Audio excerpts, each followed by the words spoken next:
சிந்தையில் சிவயோகம் வருகிறதே.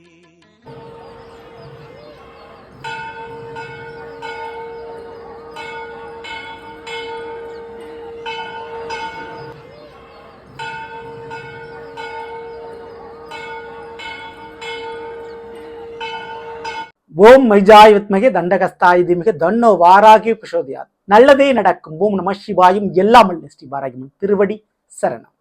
இன்றைய பதிவில் மீனராசி உத்திரட்டாதி நட்சத்திரத்தில் பிறந்த நண்பர்களே, விலகிச் செல்ல போகும் உறவு, விரும்பி வரப்போகும் வரவு, உங்க கையில சிக்கப்போகும் கஜானா யோகம், பிறக்கப் போகும் தமிழ் புத்தாண்டின் மூலமாக அசுப கிரகங்கள் கூட நல்ல ஒரு சுப கிரகமாக மாறப்போகின்றார்கள். அந்த மாற்றம் என்ன? தமிழ் புத்தாண்டுடைய பலங்கள்ல என்ன நடக்க போகுது உங்களுக்கு அடுத்த ஒரு வருடத்துல? ஸோ இதை பத்தி தான் இந்த பதில விரிவாக விளக்கம் பார்க்குறோம். பதிவை ஃபுல்லாக பாருங்க நம்ம சேனல்ல. ஏற்கனவே மீனராசிக்காரர்களுக்கு குருவனுடைய வக்ர நிவர்த்தி பலங்களை பதிவிட்டாச்சு. பார்க்கல சேனலை பாருங்க. மேலும் டிஸ்கஷன் லிங்க் இருக்கு, ப்ரெஸ் பண்ணி பார்த்து பயனடைஞ்சுங்க. சரிங்களா? மறக்காம நம்ம சேனலை சப்ஸ்கிரைப் பண்ணிட்டு கூட தர பெல் ஐக்கான ப்ரெஸ் பண்ணி வச்சுருங்க. அப்பதான் நாங்கள் பதிவிடக்கூடிய அடுத்தடுத்த பதிவுகள் உங்களுக்கு உடனுக்குடன் நோட்டிஃபிகேஷனாக வந்து சேரும்.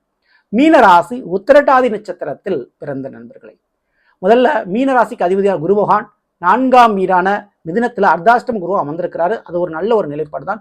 சுகத்தில் குரு அமர்ந்தால் அகத்தில் எந்த விதமான பிரச்சனையும் வராது. அதை காக்கிறாரு கண்டிப்பா குருவான். ஜென்மத்துல சனிபவன் அமர்ந்திருந்தாலும் இப்போ உங்களுடைய நட்சத்திராதிபதியே சனிபவன் தான் உங்க ராசியில தான் அமர்ந்திருக்கிறாரு. அப்போ உங்களுடைய பிளான் திட்டம் எல்லாமே பழிக்க போகுது, நடைபெற போகுது இந்த 2026. அதுக்கு மேலும் சப்போர்ட் பண்ற மாதிரி, சக்சஸ் பண்ற மாதிரி தமிழ் புத்தாண்டு பிறக்க போகுது. ஏப்ரல் 14ஆம் தேதி விஸ்வாசம் வருடம் முடிந்து பராபவ தமிழோடம் பிறக்கப் போகிறது. குறிப்பிட்டு செவ்வாய்க்கிழமை அன்னைக்கு, அதுவும் சதய நட்சத்திரத்துல.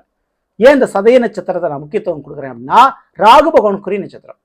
ராகு தான் அதிரடியான திருப்பங்களை, மாற்றங்களை செய்யக்கூடிய ஒரு கிரகம்.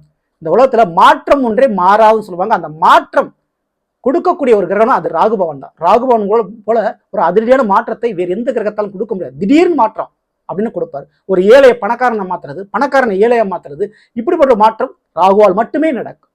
அந்த நட்சத்திரத்துல தான் தமிழ் புத்தாண்டு பிறகுது. அப்போ நிறைய பேருக்கு அந்த மாற்றம் நடக்கும். அதுல உத்திரட்டாதி நட்சத்திரக்காரனுக்கு எந்த விஷயத்துல மாற்றங்கள் நடக்கும் அப்படின்னா, விலகிச் செல்லும் உறவுகள். ஆமாங்க. ஸோ ஜென்மத்துல சனி பகவான் இருக்கிறார் இல்லையா?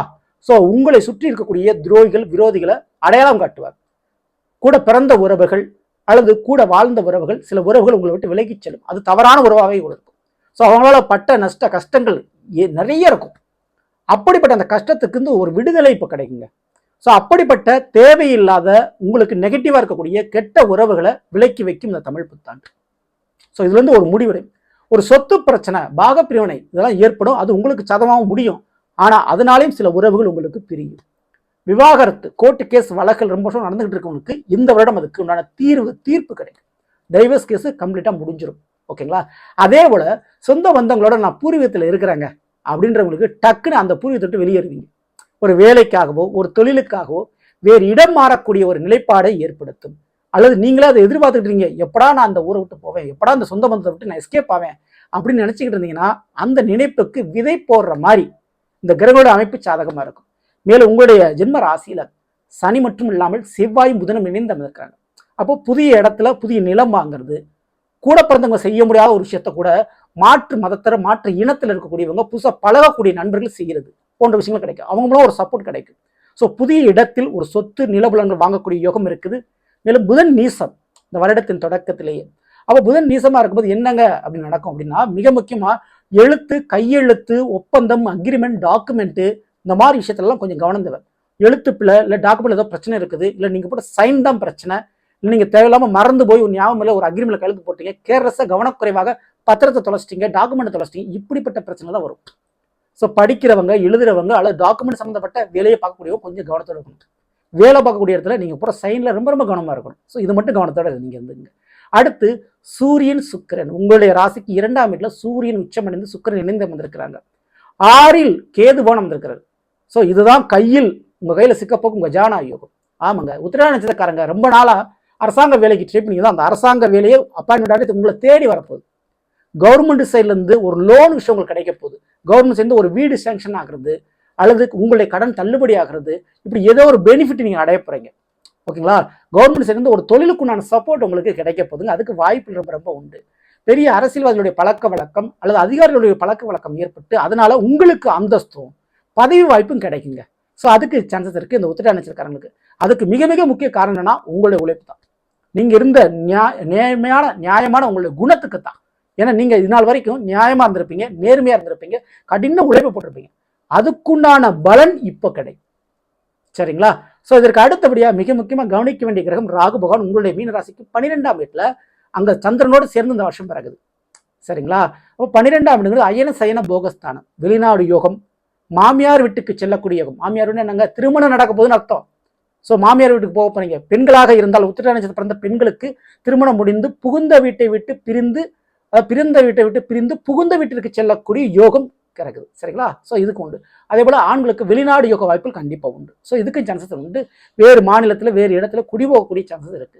இதற்கு அடுத்தபடியா இந்த ராகு 12 இருந்தால் சுப செலவுகள் கொஞ்சம் இருக்கத்தாங்க செய்யும். அதில் குறிப்பிட்டு திருமண காரியங்கள், பெண் கூட பிறந்த பெண்களுக்காக, வீட்டில் உள்ள பெண்களுக்காக சில செலவுகள் செய்யறது கண்டிப்பாக இருக்கும். சொத்தை நான் விரிவாக்குறேன், சொத்தை நான் வாங்குறேன், அல்லது சொத்து எனக்கு சொந்த வீட்டுக்கு அதை நான் எடுத்து கட்டுறேன் அப்படின்னு அதில் கொஞ்சம் செலவுகள் பண்ணுவீங்க. ஸோ டிராவல் பயணம் இதில் கொஞ்சம் செலவாடியும், ரொம்ப நாளாக போகணும்னு நினச்சி ஆசைப்பட்ட இடத்துக்கு டிராவல் பண்ணி போவீங்க. ஸோ இதுலலாம் கொஞ்சம் செலவுகள் உங்களுக்கு வந்துக்கிட்டு தான் இருக்கும்.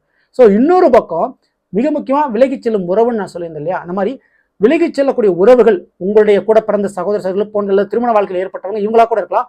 இவர்களை தாண்டி வீட்டில் ஹெல்த் ப்ராப்ளம், வயசானவங்க இருக்கிறாங்க அப்படின்னா அவங்களுடைய உடல்நிலையில் கொஞ்சம் கவனம் அக்கறையோட இருக்கணும். ஏன்னா அவங்களுடைய பிரிவு உங்களுக்கு ஏற்படலாம். ஸோ அவங்களுடைய ஆயுள் கண்ட சம்பந்தமான பிரச்சனைகள் உங்களுக்கு வரலாம். கொஞ்சம் கவனமாக நீங்கள் அவங்கள பார்த்துக்குங்க. சரிங்களா?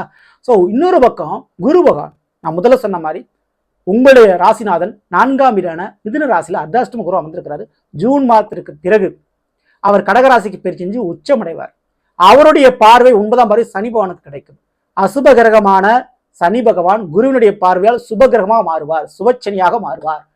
ஸோ அதனை பொறுத்த வரைக்கும் ஜூன் மாதத்திற்கு பிறகு தாராளமா மீனராசி உத்திரட்டாதி நட்சத்திரத்தில் பிறந்தவர்கள் அதிர்ஷ்டத்தை எதிர்பார்க்கலாம். அப்படிப்பட்ட அதிர்ஷ்டம் உங்களுக்கு எந்தெந்த வழியில வரும் அப்படின்னா, காதல், உங்களுடைய பிள்ளைகள், அரசாங்கம் மற்றும் உங்களுடைய கல்வி, பெயர்ப்புகள் போன்ற விஷயங்கள் கிடைக்கும். அதே போல நல்ல ஆராய்ச்சி படிப்பு சொல்லலாம், அதுல எல்லாம் ஜெயிச்சிருவீங்க. புதிய கண்டுபிடிப்பு, இந்த உலகத்துக்கு உங்களை யாரும் நீங்க நிரூபிச்சிருவீங்க. டேலண்ட், உங்களோட திறமையை வெளிப்படுத்திடுவீங்க. ஸோ இதுக்கெல்லாம் காரணம் குரு பகவான். மிக முக்கிய காரணம் சனி பகவானுடைய ராசியில இருக்கிறார். ஸோ நீங்க செய்யக்கூடிய செயல், நீங்க கண்டுபிடிக்கக்கூடிய ஒரு விஷயம், இதனால தான் பெரிதளவு மாற்றங்கள் நடக்கும். ஓகேங்களா? ஸோ புத்திர பாக்கியத்திலிருந்து காதல் வரைக்கும் சில நன்மைகளை, அதிரியான நன்மைகளை கண்டிப்பா அந்த குருவன் செய்வார்.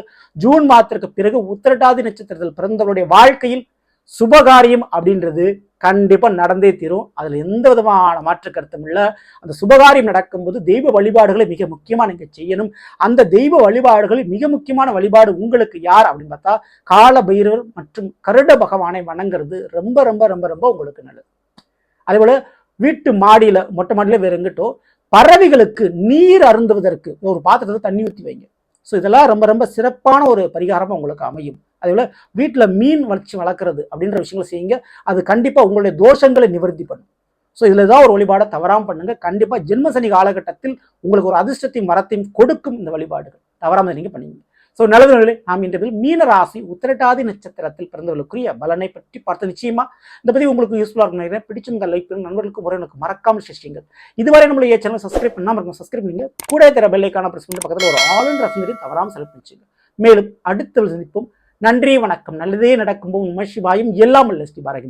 திருவடி சரணம்.